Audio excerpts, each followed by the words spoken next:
désenclavement de la région de Koulikoro.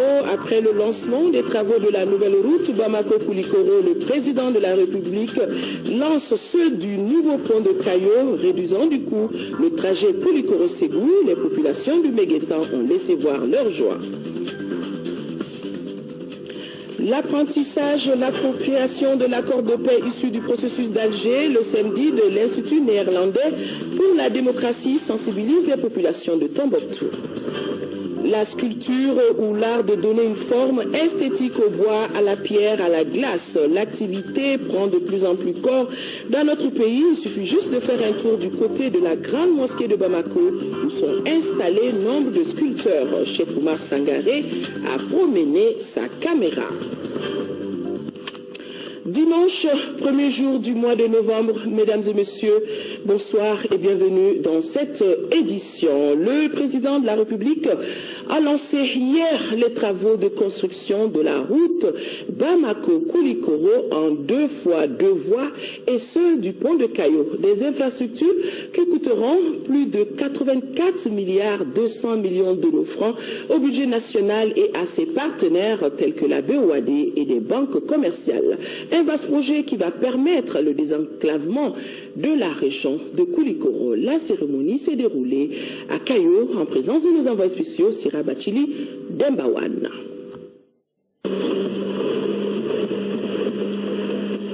Le président de la République à bord d'un Caterpillar, Ibrahim Boubacar Keïta, donne le coup d'envoi des travaux de construction de la route Bamako-Koulikoro en 2 fois 2 voies. Nous sommes à Kayo, à l'entrée de la ville de Koulikoro. Kayo qui se verra doté également d'un pont. Tous ces travaux seront finalisés dans 30 mois. Le nombre de travées est de 14 et il y a des travées de rives qui ont des parts et d'autres pour accéder à la route qui ont des portées, c'est-à-dire des longueurs de 48 mètres. Il y a aussi des voies d'accès à l'ouvrage. Et du côté de la rive droite que du côté de la rive gauche. Du côté de la rive gauche, c'est pour accéder le raccordement à la route Bamako-Koulikoro. Donc c'est ce qui va se faire ici, des raccordements. Et c'est à 500 mètres environ du pont. Ces réalisations vont coûter à l'État malien à travers le budget national la bagatelle de plus de 84 milliards 200 millions de francs CFA. Le budget national a été épaulé par les banques commerciales et la Banque ouest-africaine de développement BOAD. Pour la réalisation de ce programme, la BOAD a octroyé un financement d'un montant de 20 milliards de francs CFA au Mali. La route est un déterminant essentiel dans la compétitivité économique. Elle contribue à la réduction de la pauvreté en améliorant les conditions de vie des populations. C'est pourquoi le développement des infrastructures constitue un axe important du plan stratégique de la BOAD qui a développé de nouveaux outils pour permettre d'accompagner efficacement les gouvernements de nos États. Le ministre de l'Équipement, du Transport et du Désenclavement, après avoir fait cas des 600 emplois que les travaux vont créer et du boom de l'immobilier qui mettra en valeur les terres de Bamako et Koulikoro, Mamadou Hachimou Koumaré est allé plus en détail en fournissant les gains de temps en termes de chiffres. En termes d'effet induit, on retiendra qu'actuellement, le trafic observé, c'est à peu près 10 000 véhicules par jour et chaque véhicule à peu près 3 personnes. Avec l'état actuel de la route, le trajet prend à peu près 2 heures de temps. Mais avec la construction de la route, ça prendra minimum et maximum 40 minutes. Ce qui fait à peu près un gain de 1h20 par véhicule. Et en prenant ce gain de 1h20 pour 3 personnes, ça fait à peu près 4 heures par véhicule. Et si on multiplie ça par les 10 000, nous allons économiser 40 000 heures. Ça va nous amener à peu près à 160 millions de francs CFA d'économie par jour. S'agissant du pont de Kayo, sa réalisation contribuera à réduire le trajet pour les véhicules assurant la liaison Koulikoro-Ségou de 130 km, sous la base d'une estimation de 200 véhicules par jour. Il se dégage une économie d'à peu près 50 litres de carburant par véhicule pour un aller-retour. Ceci permettra de réaliser journalement un total de 73 millions de francs CFA soit 27 milliards de francs CFA par an, sans compter le coût de l'usure des véhicules. Le projet ainsi lancé fait partie des programmes d'aménagement et de développement des infrastructures de transport en vue d'améliorer le désenclavement intérieur du Mali. C'est un bon jour pour Koulikoro, mais au-delà de Koulikoro, pour le pays. Vous savez, le prix que le gouvernement et moi-même mettons à faire en sorte que notre pays commerce avec lui-même à l'intérieur comme à l'extérieur. Nous sommes un pays très enclavé, hyper enclavé. Et un tel pays n'a de chance de se développer qu'autant qu'il soit doté d'infrastructures internes et ouvertes sur l'extérieur également. Cette route de Koulikoro est devenu un cauchemar. C'est un cauchemar qu'on a vécu tous en venant ici aujourd'hui. Et si Allah subhanahu wa ta'ala ne nous rappelle pas nos modestes conditions d'humain, nous serons ici dans 2 ans et quelques mois pour inaugurer ce qui sera désormais une voie de fluidité entre Bamako, Koulikoro, Bamako, Stégou, en passant par Koulikoro également par Caillou. Et également pour nos parents qui viennent de l'intérieur, qui veulent aller à Banamba, ils feront l'économie d'un passage douloureux par Bamako. Donc c'est un ouvrage à multiples fonctions qui a été lancé aujourd'hui. Et je gage que, avec l'engagement que j'ai vu entre le ministre et son équipe, ce pays sera tenu, Inch'Allah. C'est donc un bonheur absolu. La route Bamako-Koulikoro va non seulement relier Ségou à Koulikoro via Zantigila à travers le pont de Caillou, elle va également faciliter le trafic entre Banamba et Koulikoro. Le président de la République, Ibrahim Boubacar Keïta, attire l'attention des usagers sur l'utilité de ces infrastructures. C'est une mission régalienne que le pays nous a confiée, que le peuple nous confie, qui a confiance en nous, qui sait que nous ferons tout pour le soulager dans toutes les pénibilités qu'il affronte aujourd'hui. C'est notre devoir, notre mission, et nous ferons cela avec le plus grand plaisir. Et nous serons vigilants quant à l'exécution correcte de ce qui a été promis et dans le délai requis et ce qui a été demandé aussi aujourd'hui aux gens de la route de Koulikoro-Bamako. Singulièrement ceux qui font profession de transport, de profession de sable et de gravier. Dans tous les pays du monde, ça se fait, mais on sécurise le transport en mettant des bâches appropriées pour couvrir l'objet qu'on transporte. Cela évite des dégâts causés à des tiers, des pare-brises qui explosent, et également aussi le poids à l'essieu, qui doit être scrupuleusement respecté. Sinon, cette merveille ne durera que l'instant d'une rose. Imaginez, je ne souhaite pas. Je souhaite que ce soit vraiment une œuvre qui dure. Et elle peut durer si tout le monde joue le jeu de la discipline élémentaire en société. Quand on vit en société, il y a des règles que chacun doit s'efforcer d'observer. La route est un bel objet, est un outil très important, pourvu qu'on la respecte. La politique nationale des transports en marche donc au Mali. Il s'agit pour les autorités de créer un environnement propice à l'investissement et à une gestion plus performante du secteur des transports. C'est pourquoi les habitants de Mouribabougou, Noumoumbougou jusqu'à Koulikoro sont sortis massivement pour dire merci au président de la République.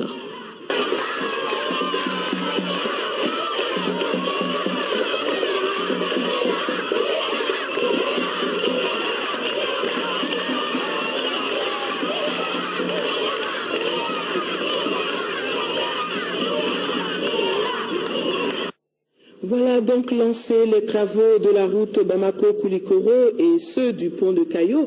Quels seront les impacts de ces deux infrastructures sur la deuxième région? Les populations se prononcent dans ce reportage de nos envoyés spéciaux, cette fois-ci Daouda Sidiki Diarra, Brahima Koulibaly et Demba Wana. Quelle que soit la longueur de la nuit, le jour finit toujours par apparaître. Et ce jour tant attendu est celui de ce samedi qui va concrétiser le rêve des populations de Koulikoro. En réalité, cela à travers le lancement des travaux de l'autoroute en 2 fois 2 voies, Bamako-Koulikoro et le pont de Caillou. Ces deux infrastructures constituent à terme des projets structurants. La réalisation de ces infrastructures contribuera à n'en pas douter à une meilleure fluidité du transport routier entre le district de Bamako et la région de Koulikoro, centre industriel par excellence, par un niveau de service adapté. Favorisera le développement économique et social de la région de Koulikoro, réduira de façon significative le coût des transports et les risques d'accidents de la circulation, améliorera le cadre de vie des populations riveraines et assurera le gain de temps pour les usagers de la route. En effet, l'effort consenti par le gouvernement et qui s'inscrit dans le cadre du programme de son Excellence Ibrahim Boubacar Keïta, président de la République, chef de l'État, doit se poursuivre par la lutte implacable contre le chômage des jeunes afin d'atténuer les effets néfastes de la fermeture de l'usine Icoma et d'autre part la remise des anciens travailleurs de la dite société de fait dans leurs droits. Nous sommes très émus et très réconfortés avec l'arrivée de ces deux voies, en l'occurrence les deux voies et le pont de Caillou. Ça contribue très bien au développement de la commune. Et regardez tout en face du pont, il y a les logements sociaux qui seront éclairés. Le pont sera éclairé, fréquenté. Ça ne peut amener que le développement dans la commune. Ça contribue également au développement et à la liaison entre les villes, entre les villages et tout. Ces deux axes routiers Bamako-Koulikoro-Zantigila par le pont de Caillou favorisent l'essor économique par la relance des usines et le développement du tourisme de la région dont la richesse du patrimoine historique n'est plus à démontrer. Faya seulement, ce n'est pas des arbres.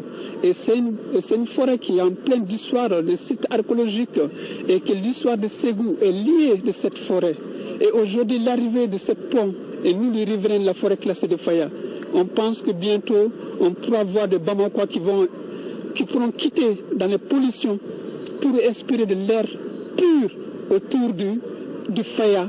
C'est des ouvrages de désenclavement. Le désenclavement de la route précède le développement. Cet ouvrage, ce sont des ouvrages stratégiques qui économiquement ont une importance inouïe. De Nyono, Banamba, on peut rallier vraiment Ségou de l'autre côté avec une économie de plus de 130 km. Je pense que c'est un ouvrage très très important et qui met le Mali vraiment, je pense, à un peloton très avancé dans le désenclavement. La route est un déterminant essentiel de la compétitivité économique et contribue à la réduction de la pauvreté en améliorant les conditions de vie des populations. C'est pourquoi le ministre en appelle au sens du civisme des usagers par l'entretien des infrastructures. Faisons maintenant ample connaissance avec ces deux importants chantiers qui vont être réalisés dans la région de Koulikoro, l'autoroute et le pont de Caillou avec nos envoyés spéciaux. En termes techniques, l'autoroute sera longue de 45 km. Elle traversera les localités de Mourbabougou, Tienfala, Massala et comportera une gare de péage à Manaboukou, localité située à 12 km de la capitale du Méguétan Koulikoro. Elle sera en 2x2 voies, mais attention, les vitesses autorisées sont 60 km/h en agglomération et 120 km/h en rase campagne. La chaussée aura une largeur de 2x7 mètres revêtue en béton bitumineux de 7 cm d'épaisseur avec une plateforme de 23 à 25 mètres. La largeur de la bande cyclable est 2x2 mètres. Cette infrastructure comportera des accotements larges de 2 fois 1,50 m. Une véritable aventure qui va mobiliser des centaines d'hommes, d'ingénieurs et d'architectes. De nombreux ouvrages hydrauliques seront réalisés pour un coût total de plus de 47 milliards de francs CFA financés par les banques commerciales à plus de 88%, la BOAD 9,11% et le reste sur fonds du budget national. Les travaux sont exécutés par l'entreprise française Soja Satom. L'autoroute devrait être totalement en service dans 30 mois. Il s'agit d'une grande ouverture de la capitale du Méguétan vers Banamba, Nyono, le nord. C'est un véritable chantier de développement qui est enclenché. Une attention particulière sera accordée à la protection de l'environnement. S'agissant du pont, il sera construit sur le fleuve Niger à 4 km de Caillou. Il est long de 960 mètres et les travaux sont financés par les mêmes partenaires. Cet ouvrage d'affranchissement coûtera 36 milliards de francs CFA. Les travaux sont exécutés par l'entreprise chinoise Covec Mali avec un délai de 30 mois. Le profil en travers de l'ouvrage comprend une chaussée avec 2 voies dans chaque sens de la circulation. Les 4 voies sont séparées par une barrière physique en béton armé de largeur 0,60 m, un trottoir aménagé de chaque côté avec l'éclairage public. Voilà, nous en parlions depuis hier. Bamako va abriter du 2 et jusqu'au 5 novembre prochain le sommet extraordinaire des chefs d'État et de gouvernement de l'ABN. L'ABN, c'est l'agence du bassin du fleuve Niger, et l'événement, qui sera présidé par Ibrahim Boubacar Keïta, le président de la République, prépare la conférence de Paris sur le climat appelée COP21. Ce sommet s'inscrit, on le rappelle, dans le cadre de l'engagement des 9 États membres de l'ABN en faveur du plan d'investissement climat. Bamako est donc prête pour accueillir ce sommet extraordinaire. Et l'assurance est donnée ici par le chef de cabinet du ministre de l'Énergie et de l'Eau, qui est en même temps président de la commission d'organisation. Mahamadou Ouagé, c'est son nom, il est au micro de Mamari Koné. Lorsque le ministre nous a intimé de prendre les dispositions pour l'organisation de ce sommet, une commission a été mise en place, élargie à toutes les sensibilités, de la présidence jusqu'au palais des congrès, au CICB.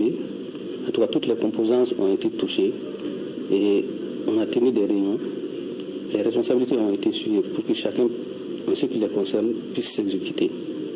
Un briefing est organisé pratiquement tous les 2 ou 3 jours. Et à la date d'aujourd'hui, je peux vous dire que toutes les dispositions sont prêtes. Au niveau du CICB, il y a une location. Le CICB a été pris entièrement en charge. Alors les salles ont été passées en revue. Nous avons fait une visite technique hier pour voir un peu la disponibilité des salles. Alors le cordon sécuritaire va se mettre en branle à partir de demain.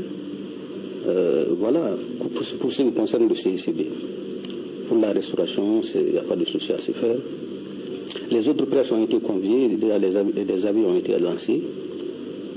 La présidence doit organiser un dîner gala à l'intention des élites autres. À ce niveau aussi, toutes les dispositions sont en train d'être prises. Ce sommet est un challenge. C'est un challenge. Je pense que c'est une opportunité à saisir. Mais vous imaginez aujourd'hui, tout ce qui concerne le climat est d'actualité. Ils vont prendre des décisions de la plus haute importance. Le dernier mot, c'est de compter sur la presse pour qu'on puisse donner le meilleur éclat. De compter aussi sur l'accueil. L'accueil de Bamako. Bamako a été un pays toujours médiatique. Fini le sommet Inde-Afrique, et la principale conclusion que vous aurez retenue de ce sommet, c'est que le sous-continent mettra sur la table plus de 6 300 milliards de francs CFA de lignes de crédit et d'aide pour l'Afrique dans les 5 années à venir pour le nouveau partenariat entre les 2 continents. Le principal artisan de ce renouveau se trouve être le Premier ministre indien, son nom Narendra Modi, un homme charismatique, réputé travailleur et inspiré en matière de projets novateurs. Nos envoyés spéciaux à New Delhi ont fait un clin d'œil sur l'homme Narendra Modi au peigne fin de Sori Ibrahima Keïta, Sidiki Dambélé, Adama Kamara et Tchédji Kamara. Narendra Damodardas Modi, 65 ans, Premier ministre de l'Inde depuis le 26 mai 2014. Venu de nulle part pour devenir grand quelqu'un, il a dû vendre du thé pour financer ses études. Il se révèle aujourd'hui le Premier ministre le plus en vue, le plus sollicité aussi bien par l'Occident que les pays en développement. Réputé être un gros travailleur, une boîte à idées, il s'est construit une image de faiseur de miracles entre 2001 et 2014, quand il était gouverneur de Gujarat, localité de Vadnagar, qu'il a vu naître un 17 septembre 1950. Ici, il est loué pour sa politique économique, pour y avoir construit des infrastructures et routes très modernes, faisant de la localité une locomotive économique du pays. Je ne pense pas qu'il existe d'autres États qui profitent de nos conditions de travail. Les infrastructures sont excellentes. Il n'y a quasiment pas d'obstacle au business ici. Les autorisations sont faciles à obtenir, surtout les autorisations environnementales. Tout est plus facile au Gujarat. Et je pense que tout ça, c'est grâce à Modi. Parmi les projets phares de Modi, le complexe de production auto de Sanand, où tous les grands constructeurs ont installé leurs usines. Et À en croire les experts économistes du monde, l'Inde tend vers la création de 40 millions d'emplois selon le modèle de développement Modi à Gujarat. Leur échoppe se trouvait juste là, près de la gare. Son père était très respecté dans le quartier. Sa famille n'avait rien d'extraordinaire. Modi a dû vendre du thé pour financer ses études. C'est pour ça qu'il comprend la pauvreté.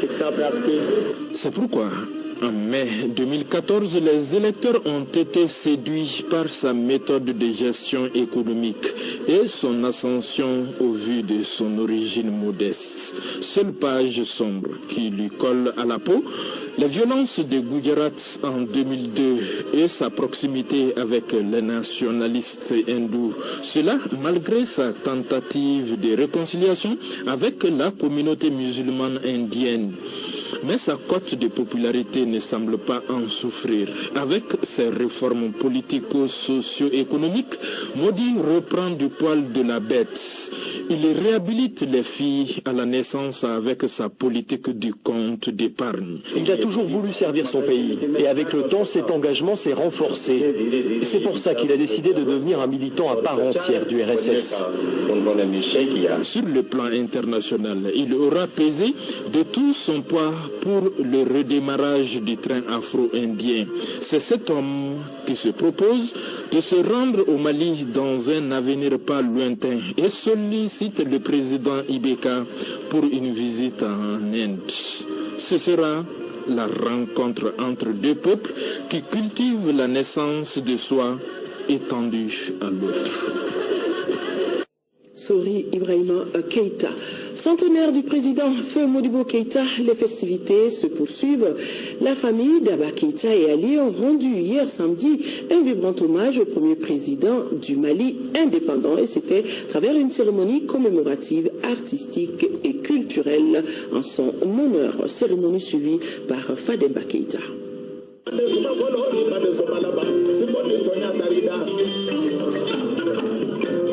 Espace consacré à la mémoire de feu le président Modibo Keïta, père fondateur de la nation malienne, l'ensemble instrumental du Mali l'élève au rang de Soundiata Keïta, pour ainsi dire que la dignité est l'essence de toutes les vertus.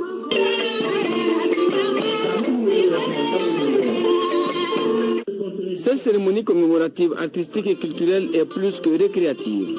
Elle rappelle les souvenirs glorieux d'un homme qui a consacré toute sa vie à la lutte multiforme pour l'indépendance, l'épanouissement politique et socio-économique de son peuple, le Mali.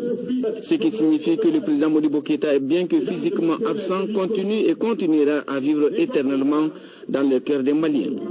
Il y a le poète José Martí qui disait que la mort n'est pas vraie quand l'œuvre de la vie a été bien accomplie. Et l'œuvre de Modibo a été bien accomplie. Au plan éthique, Modibo avait une certaine valeur et qui dépassait la moyenne africaine.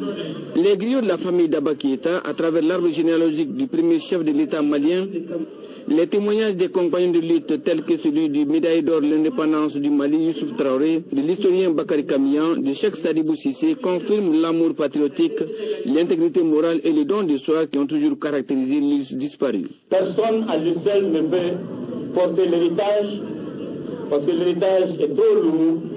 C'est pour cela que ceux qui s'en réclament doivent, je crois, se mettre ensemble pour que le Mali ne soit pas sans père et que le Mali ne soit pas sans repère. À cette période-là, le souci de tous les politiques, qu'ils soient du Soudan ou d'autres pays, vraiment était une bonne représentation de l'Afrique. Donc c'est pour dire que ce Modibo était de la race de ceux qui étaient convaincus que l'Afrique est un et indivisible. Que cette cérémonie qui se situe dans le cadre du centenaire de l'homme puisse être facteur de renforcement des cœurs et des esprits de tous les Maliens et de respect de notre devise, un peuple, un but, une foi.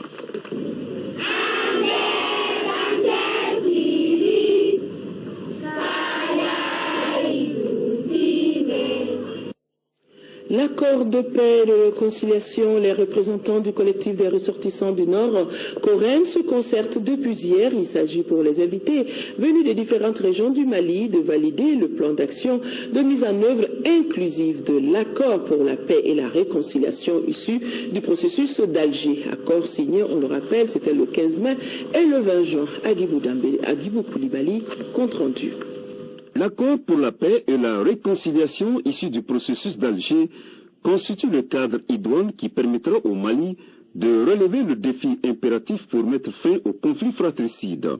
C'est pourquoi, depuis la signature de cet accord, le Coren s'est associé à sa mise en œuvre en élaborant un plan d'action. Il s'agira donc, à travers cette assise de Bamako, de soumettre le document à l'appréciation de tous les cadres et ressortissants des différentes régions du Mali. Il s'agit d'examiner la cohérence du plan d'action proposé par les experts du Coren et les actions prévues dans l'accord pour la paix et la réconciliation au Mali, issu du processus d'Alger.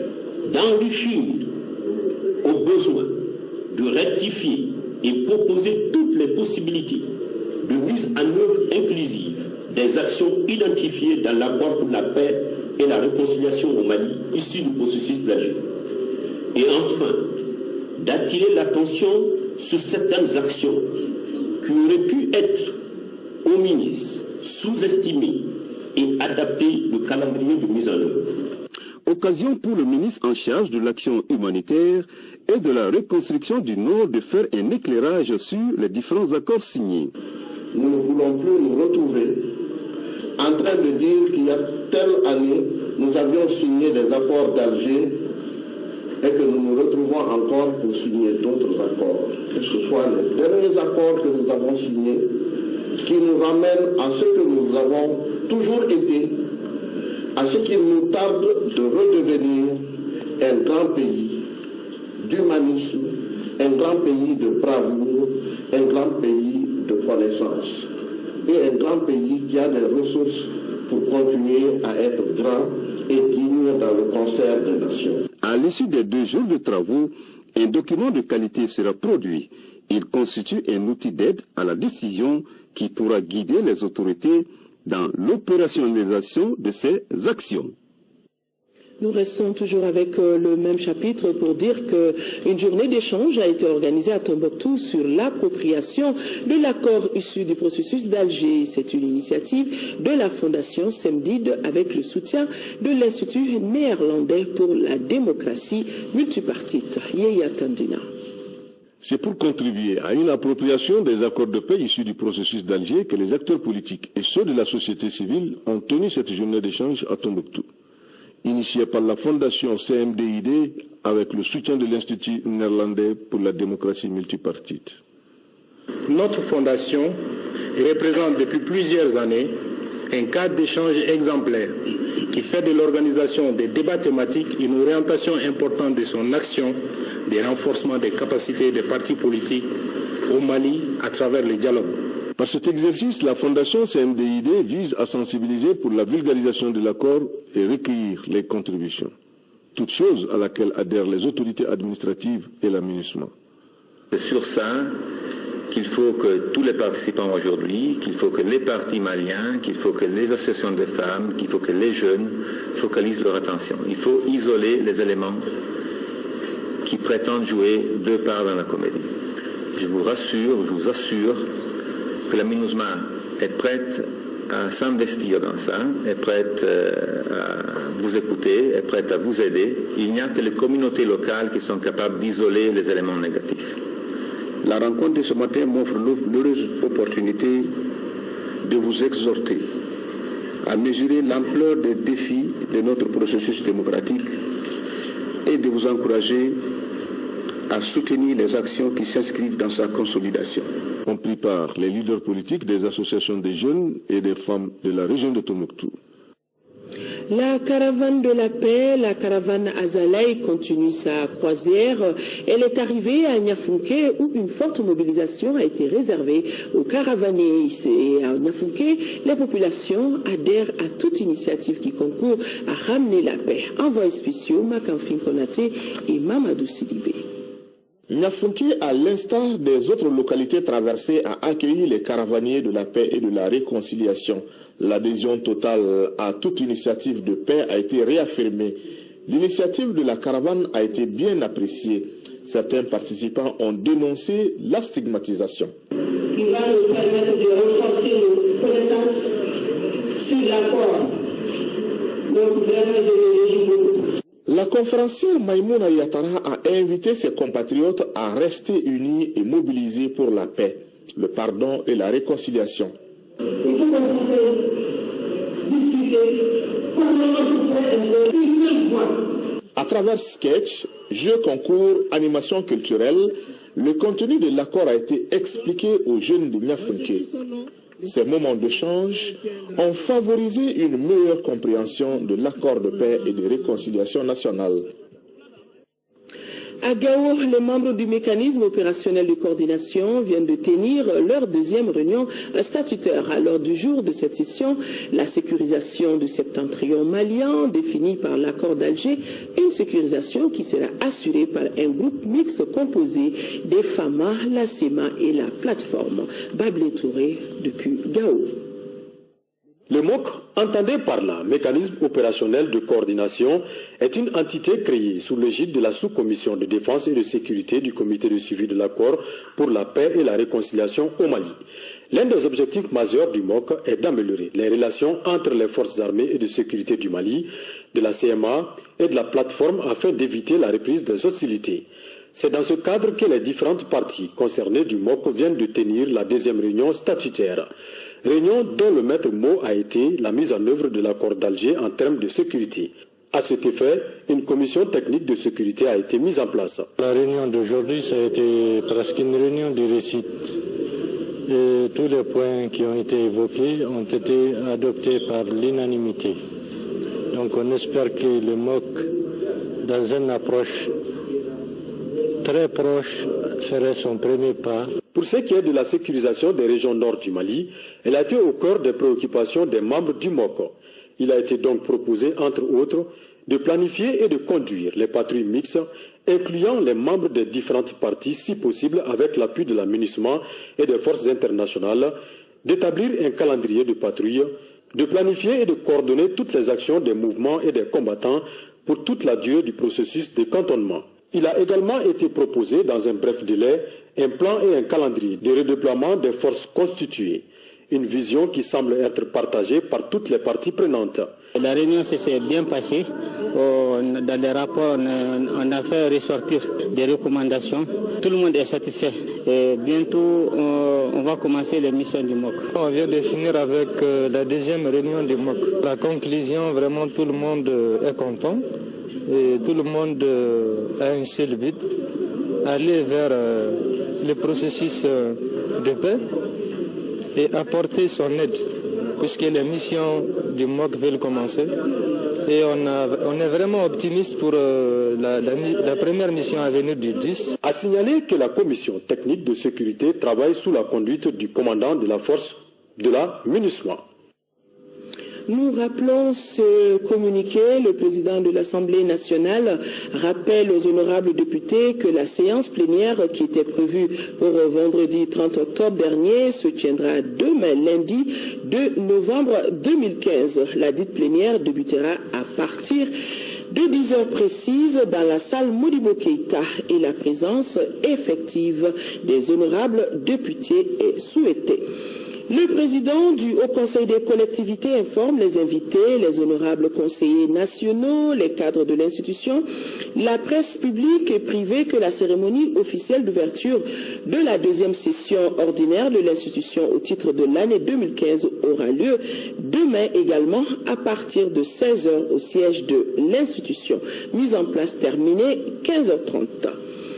Sommet Afrique-France 2015-2016, une délégation d'experts français séjourne à Bamako. La délégation a visité le Centre international de conférences de Bamako, site retenu pour les travaux du sommet et l'aéroport de Bamako-Sénou. Cette mission a pour but de s'enquérir de l'état de certaines infrastructures d'accueil du sommet. Agibou Koulibaly était de la visite.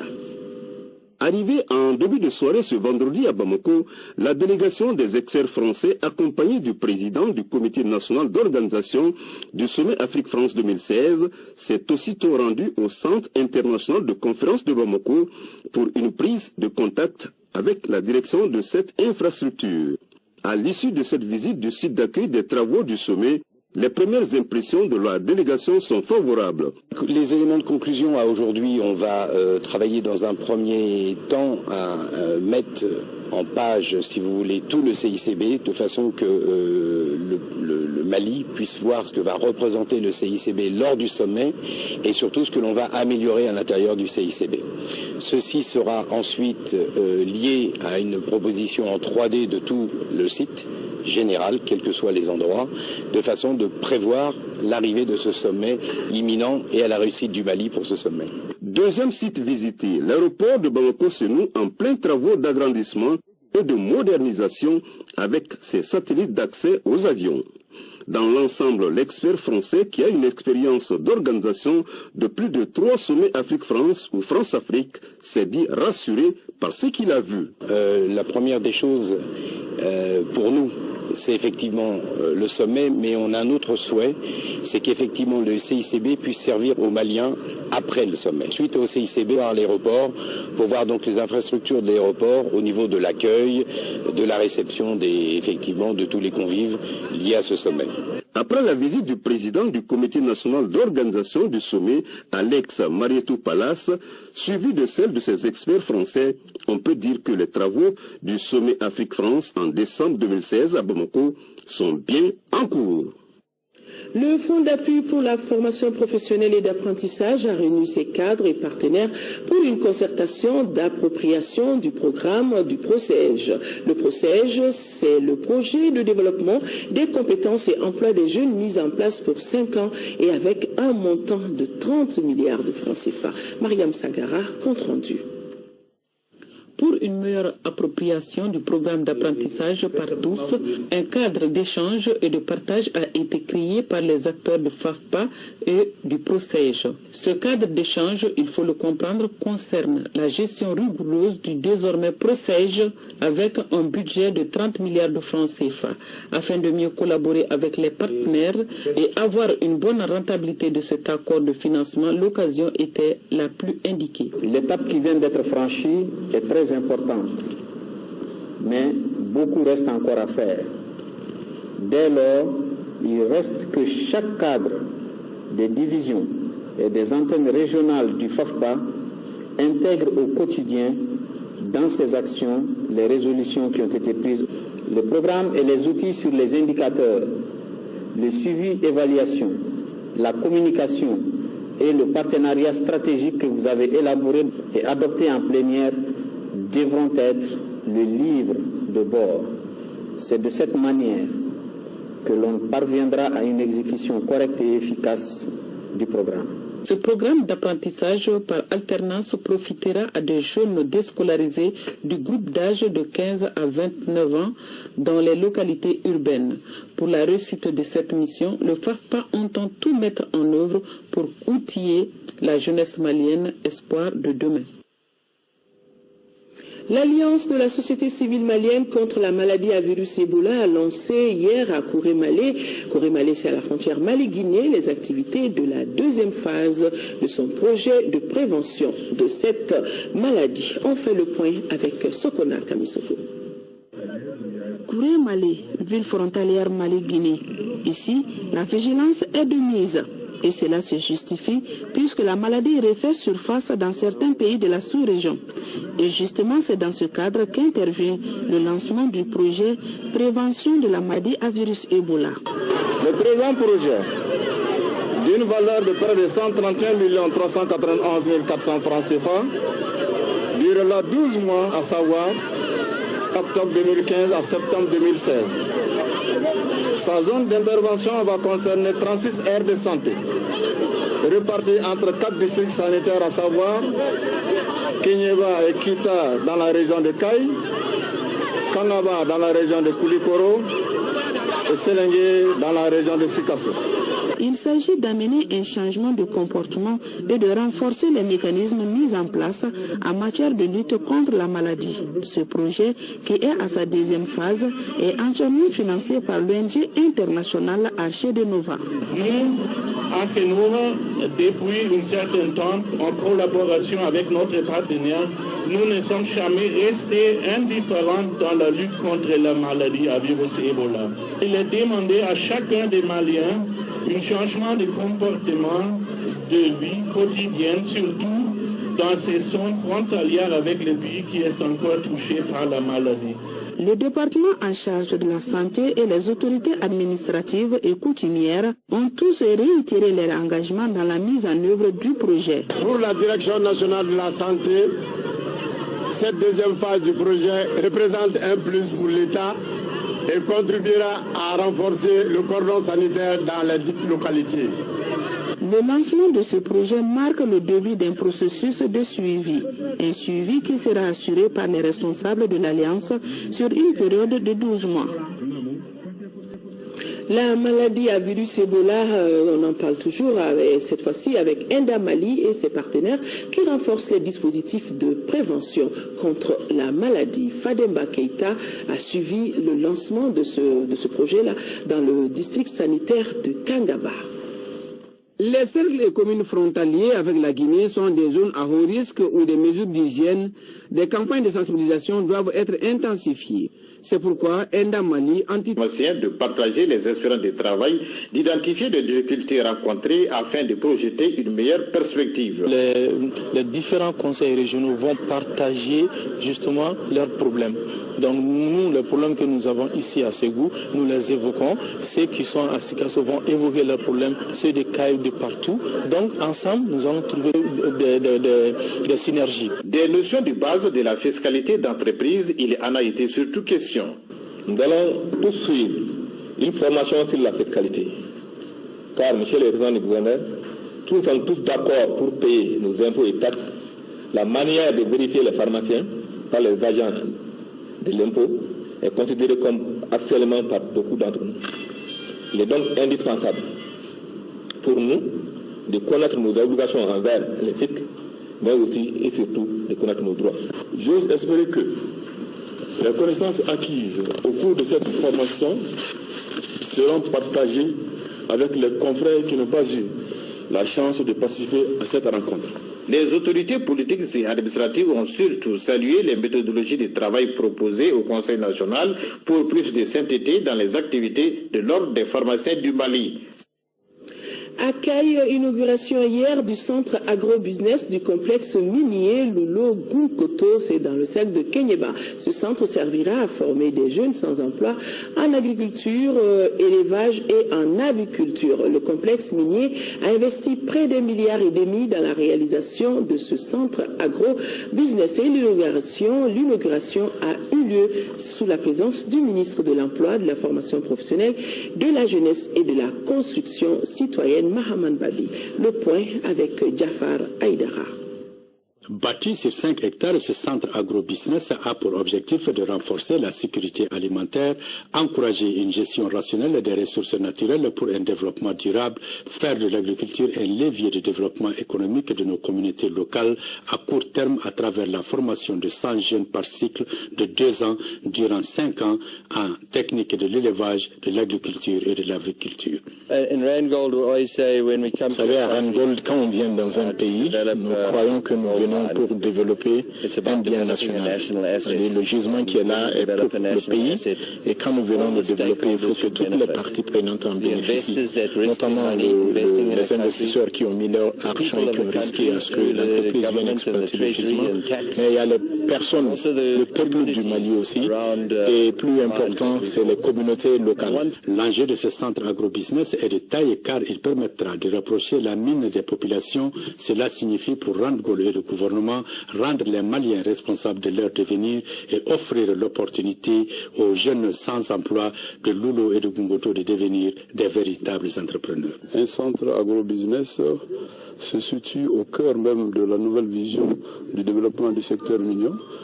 Une nouvelle vision que nous essayons de mettre en place mais qui vise essentiellement à ouvrir le secteur minier aux autres branches de notre économie. Ce centre contribue aussi à l'atteinte de la vision du président de la République, son Excellence Ibrahim Boubacar Keïta, de former une jeunesse mature ayant pour souci de se donner les moyens de bâtir le Mali. Ce centre a une particularité, c'est que, en plus d'avoir des infrastructures très modernes, très fonctionnelles, des professeurs de très haut niveau, ce centre dispose aussi d'internats.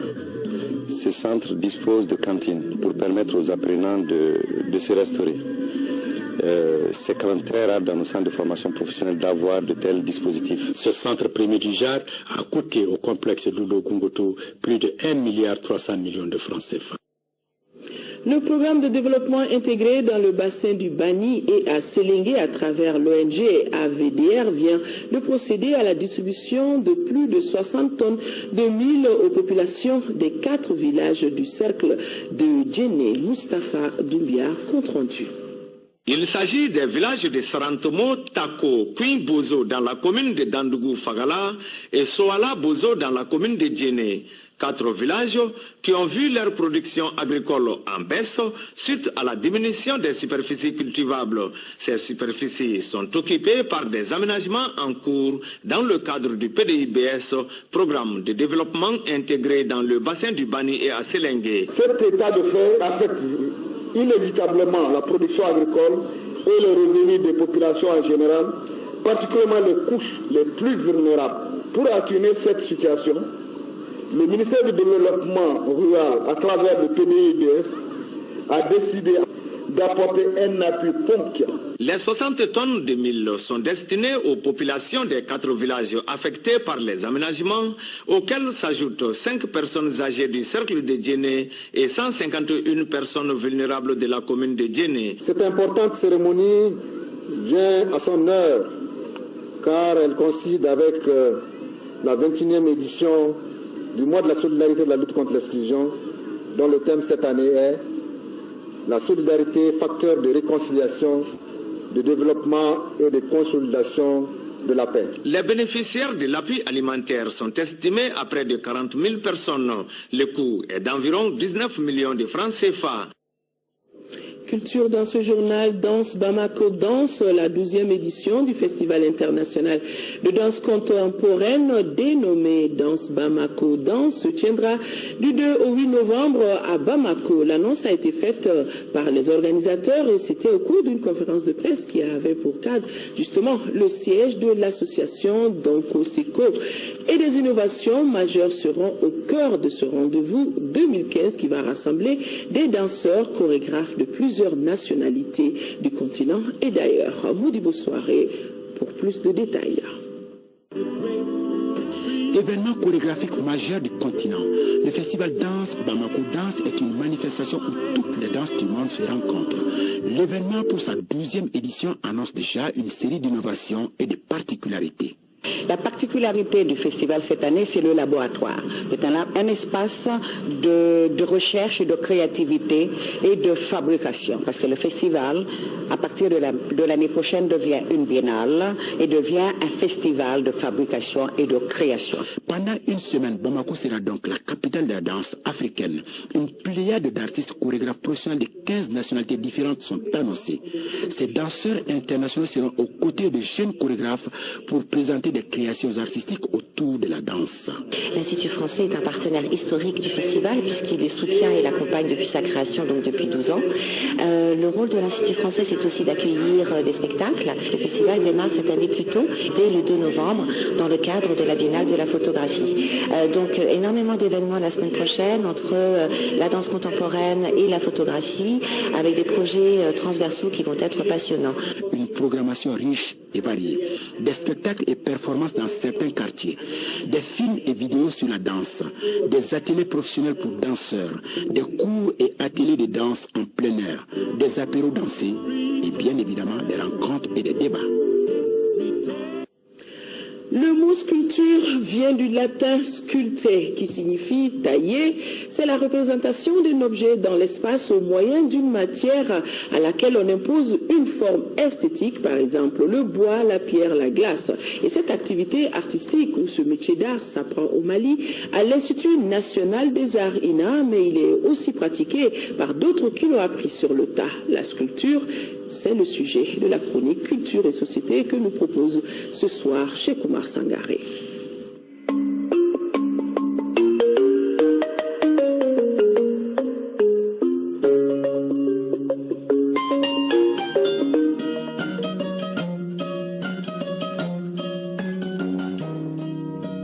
Thierno Diallo est un artiste plasticien qui a installé son atelier dans la cour de sa maison au quartier Taliko à Bamako. Son travail prime surtout son quotidien. Peintre au départ, il a aujourd'hui un grand penchant pour l'art sculptural.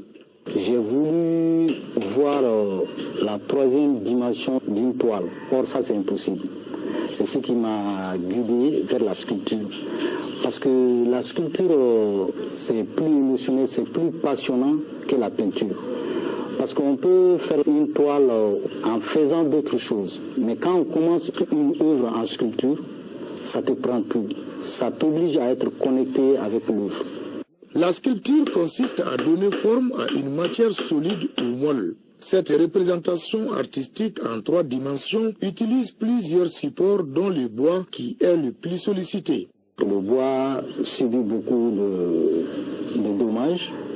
La chasseresse, les coupures de bois pour en faire du charbon, le bois de chauffe. Donc après avoir passé à la main des bûcherons, je récupère pour l'insuffler une autre vie parce qu'il a subi beaucoup de dégâts. Les plus anciennes des œuvres sculpturales connues dans le monde remontent au Paléolithique supérieur. Au Mali, la sculpture fait également partie des arts anciens.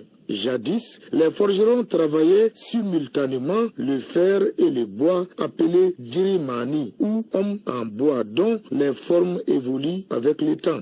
Dans la sculpture ancienne, c'est les lignes, les courbes, les points, donc comme vous voyez. Mais avec la sculpture moderne, il y a plusieurs cassures, comme vous voyez ici aussi. Il y a plusieurs cassures, il n'y a pas de ligne, il n'y a pas de forme assortie, c'est comme expressionniste. Dans ses réalisations, Diallo utilise le plus souvent des formes basées sur des objets utilitaires ou sacrés. Il s'inspire également de l'actualité pour sculpter.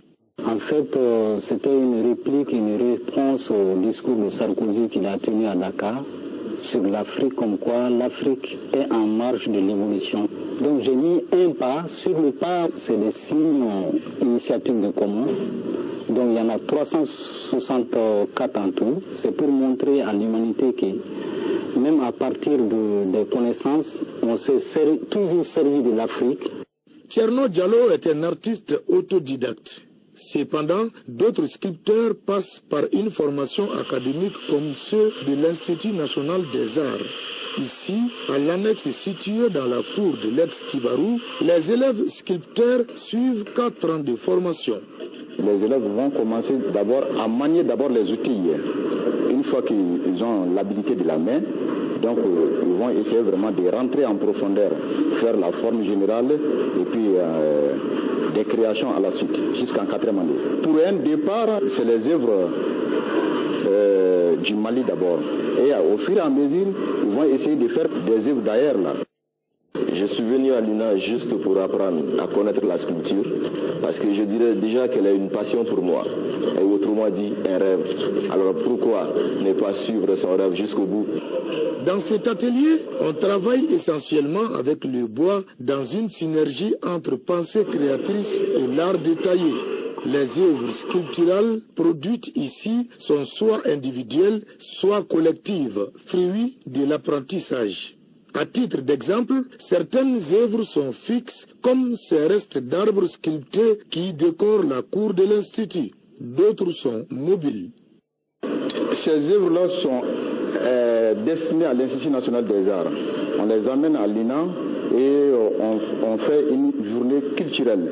Avec cette journée culturelle-là, on fait exposer des œuvres des élèves et il y aura vraiment des ventes. Les œuvres sculpturales ont joué un grand rôle dans le spiritualisme au sein de nos sociétés traditionnelles et d'expression populaire.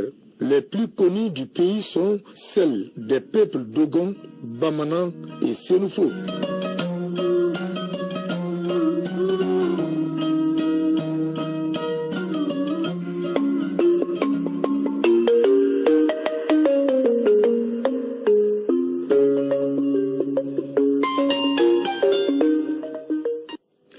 Nous rappelons aussi que Bamako reste la capitale de la photographie et cela jusqu'au 31 décembre prochain.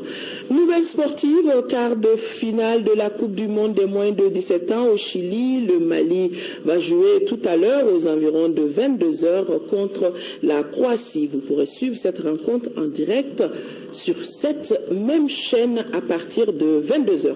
Donc ne quittez pas vos positions d'écoute. Voilà, c'est donc tout pour ce journal. Merci de l'avoir suivi. Demain, 10h, 13h, Kadiatou Kone, 18h, 20h, Nyanya Aliou Traoré. Excellente nuit à nos téléspectateurs de Baltimore aux États-Unis, Washington DC et de Philadelphia.